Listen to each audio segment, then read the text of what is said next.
This is Joe Malone, and we're talking Mason City Toros hockey with the head coach, Nick Bruneteau. Coach Bruneteau, good morning, and thanks for being here. Thanks for having me, Joe.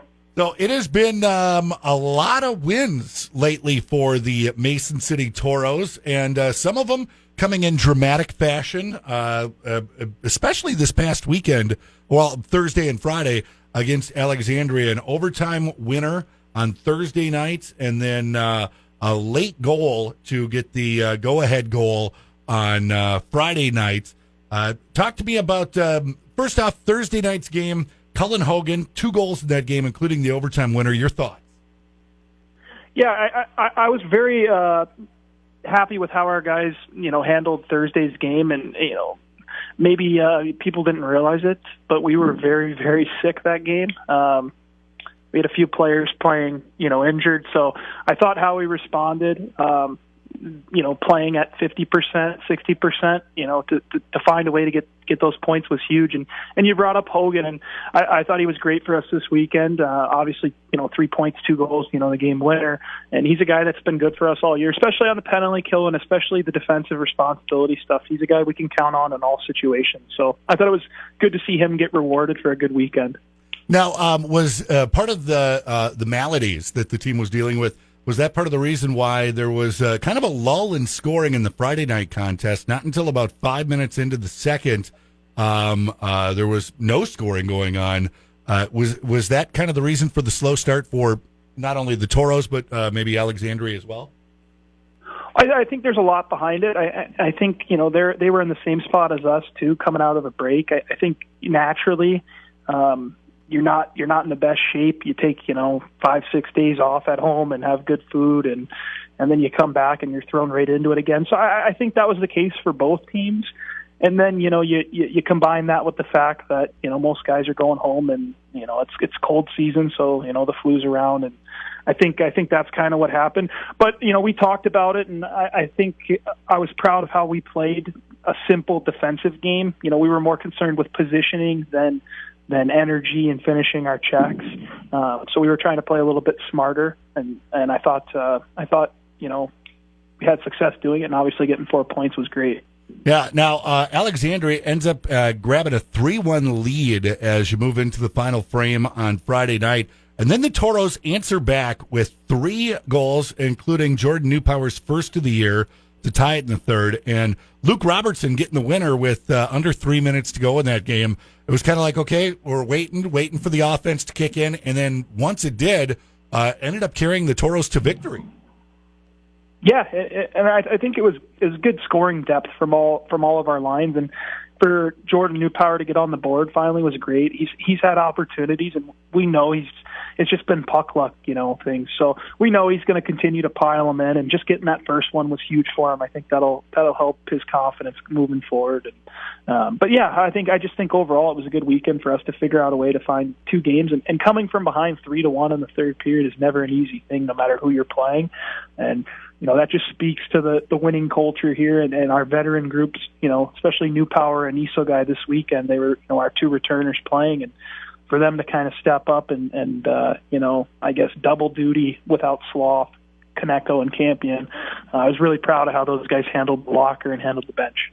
Now, Luke Robertson, who had the game winner on Friday night, playing for the North Iowa Bulls on Saturday night, I believe the 4th or maybe 5th Toro to make that jump up to play in the NA with the Bulls. What about his play helped him move up that step for the weekend? Well, the thing about Robbie that's so special is he doesn't care about the individual accolades. He's a team-first guy. He's extremely coachable. You never have to tell him anything twice. And as far as the hockey stuff, he's so defensively responsible. Like, you can put him on the ice. He's similar with Hogan, where they're, and that's why they're our 2 best penalty killers. Is you can put him on the ice in any situation, and you can trust him and count on him. And Robbie gets up and down the ice so well that I think that was a natural fit for the North American League team getting called up to the Bulls. Is he's a guy they could plug in on the fourth line, on the third line, and know they were going to get an honest, 10 minutes out of him, and he wasn't going to hurt the team. He's going to play good defense, and if anything, any offensive contributions are bonuses. So we're happy for him. We're thrilled to see what's down the line for him. He's an 03, so he's got 2 more years of juniors after this season. So he's a guy with a lot of upside that I think fans should be taking a little bit more looks at. Excellent. Now, let's go back to the showcase. 3 wins in 3 games over teams sitting in either first or second place in their divisions. How was that experience for you, the coaching staff, and for the Toros team, the players as well, getting a chance to have scouts there and just see what the competition level is like in the NA3HL?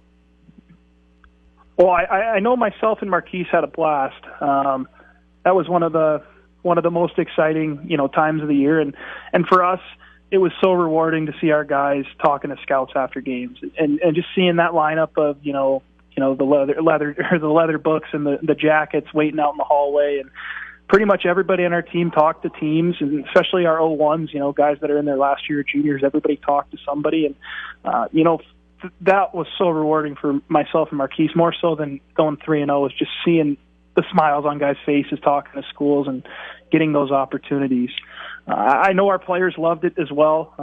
Obviously, getting extra looks is huge, but I also think they liked, measuring up against the rest of the league. And that was kind of a measuring stick event, to see where everybody really is at, out of division. And I think there's no secret our division went 17-1. Kind of flexed a little bit on the other divisions, but there's some very good teams. Northeast was a really hard game. Gillette was a tough opponent, and so was Oregon. So I think it was obviously nice to go 3-0 and get our guys looks, but we know there's a bigger picture down the road too. Now, when it comes to players talking with scouts, be it college, be it other junior teams, is that something that you help them prepare for? I'm guessing you went through that as a player yourself, right?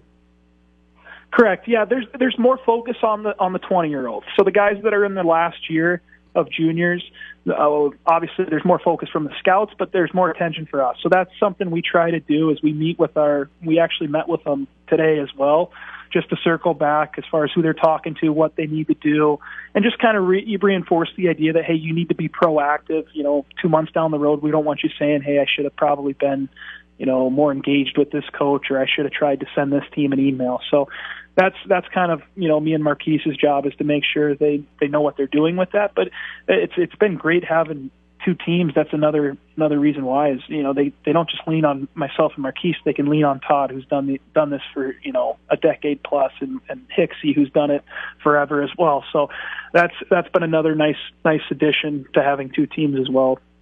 Now, it's part of it that as fans, you may not realize everything going on off the ice to further the hockey careers for the players that are here. Now, next up for the Toros is Wilmer. After winning the first 3 in this series against Wilmer, Wilmer's picked up 2 of the last 3. This is going to be the last regular season meeting with the Warhawks. What do you expect, Toros, Wilmer, this weekend? Well, I think it's going to be a tight game. They're a team that's continued to get better every week. They've added players throughout the course of the season, some high-level guys that have had North American League experience.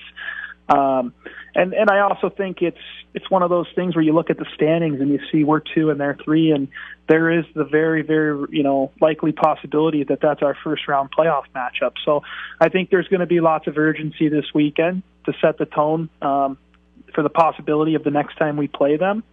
But they've had some success with us as well, so I know our guys are going to be up for it, but I would expect it to be a tight game both nights.